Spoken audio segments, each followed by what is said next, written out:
Hello, I'm Mombi Yuleman, and this is another episode of Melodies and Monsters.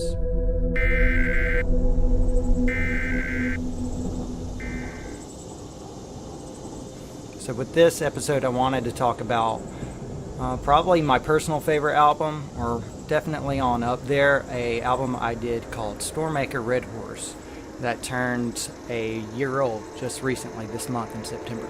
And here's the physical copy. There are just a few of these left. It's got the inside description. There's that, and then the track listing, EF1 through EF5. And the track listing is like that because this is a album about an ever-growing tornado, and the album is technically a drone album, but I didn't want just electronic sounds representing a tornado. I wanted actual sounds, field recordings, and a combination of sounds to make it feel like you were witnessing or going along with a tornado that was growing from an EF1 to the size of a mile-wide EF5. And it starts out ominous, and it stays ominous, but it grows into chaos. And I knew going into that album, I just had that idea. I want to do a drone album about a tornado, and I even wanted to kind of give it character, not just maybe any tornado, but I kind of I was kind of interested in the mythology of the tornado and specifically what the Native Americans thought of tornadoes, and it gets a bit into that in the description here. According to the Kiowa, Stormmaker Red Horse was a supernatural being with the upper body of a horse and a long snake-like tail that whipped around and created tornadoes, resulting in unrelenting chaos. So I kind of want to play around with that idea and just give this tornado a bit of character. There's a lot of growling, and just there may be a touch of something supernatural going on, but at the same time, I like to leave it to the imagination. This is a very big storm here, and lots of wind, and you hear little windmills spinning, and just there's a lot of little subtle stuff going on here and there. And by the end of it, hopefully the listener feels like they've really been through something. It's available on my Bandcamp. It's a year old. Check it out. Again, one of my favorite albums I've done, and very, very personally, I'm proud of the work. But thank you for listening. One of the great things that's happened this year is that David Allen Voyles, the horror author, he's the guy who took Witchworks and turned it into a book, a podcast. It's really fleshed out a story from this idea I came up with in the album. He's done the same thing with my cryptid album, Wraiths of the Appalachian. Wraiths of the Appalachian, the album was pretty much about creatures, cryptids, aliens, things of that nature that have been truly, supposedly seen throughout the mountains of the Appalachian. Basically, my story is a very simple story about the devil and the devil's tramping ground at the Piedmont in North Carolina, traversing up through the Appalachian Trail to visit these fiends and foes. Creatures like the Flatwoods Monster, the Moon-Eyed People, the Hopkinsville Goblins are amongst the creatures there. So what David Allen Voyles has done, he sat there and taken this story and wrote something that's has even more heart and has realistic characters.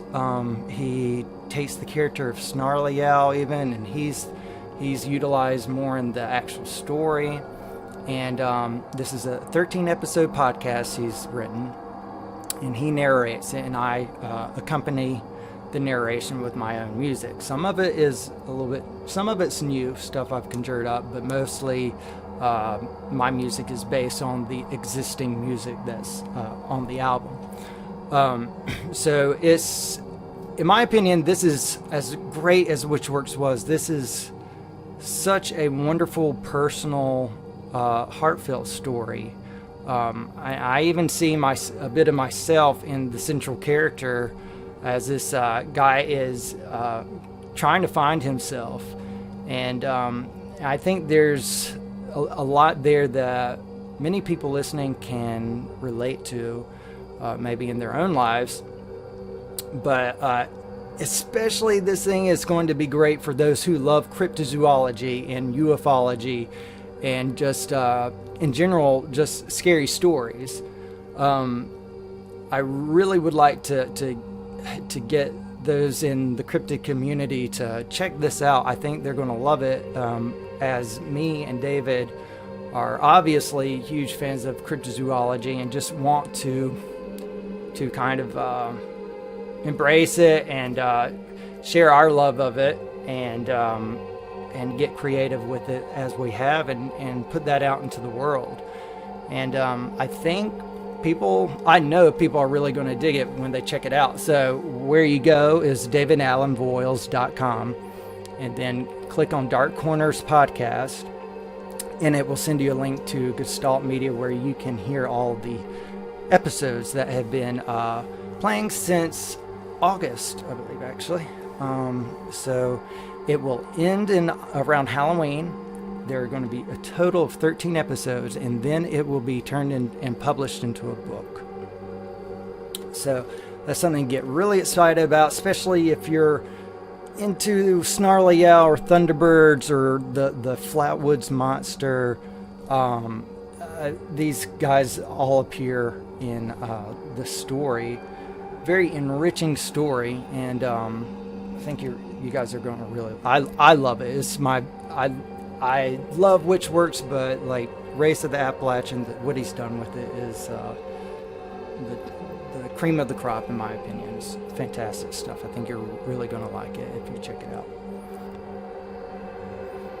So speaking of cryptids, coming across music that's actually about cryptids, you find stuff about ghosts and hauntological music about ghosts or UFOs, more often, but specifically cryptids is something you don't necessarily come across that much, and maybe we're finding more of it.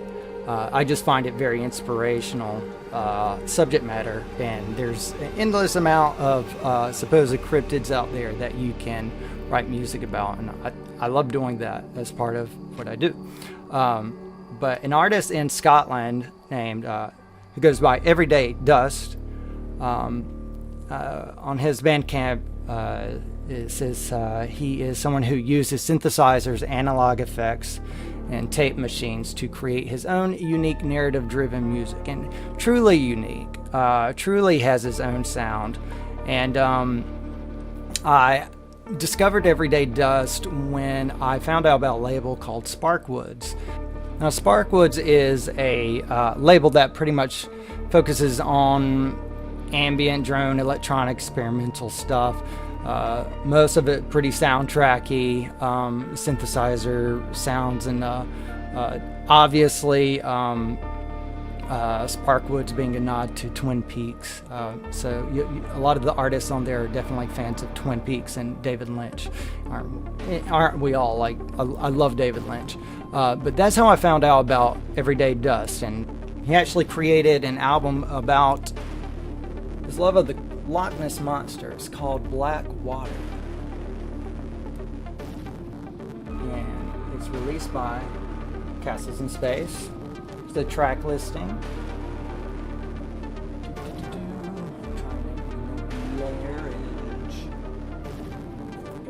It's really cool. And then inside here, you can see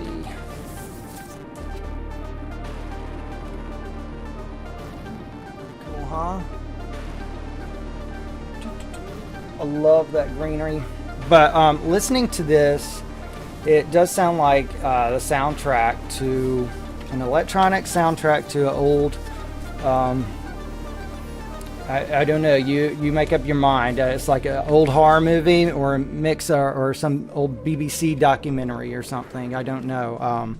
But it has those vibes, and it has those sounds that are very nostalgic to me, but very refreshing and new and stuff I've never heard before. I highly recommend this album, Blackwater. I think finding it on vinyl is kind of hard now. I think it's all sold out on Castles in Space and everything, but there's actually a follow-up album about to be released on Castles in Space as well. It is called Blackwater, The Lost Cues by Everyday Dust. So these are cues that I guess were created during the time of this album, and guaranteed they're going to be just as good as what you hear on here. I've never been let down by an Everyday Dust album. I think his stuff's great. But check this out on Castles in Space. Buy the digital album, and or check it out, listen to it first. You'll probably be buying it right away. And that will do for this episode. I want to be real quick and kind of on the fly. I didn't do any scripting here. I just wanted to, in order to do more of these, maybe I don't need to be scripting them so much and just kind of be on the fly kind of, and less editing that way and blah blah blah. Anyway, this has been fun. I'm going to do another episode very soon. Going to be talking about some new albums of mine coming out. I'll see you. Check you later. Bye bye.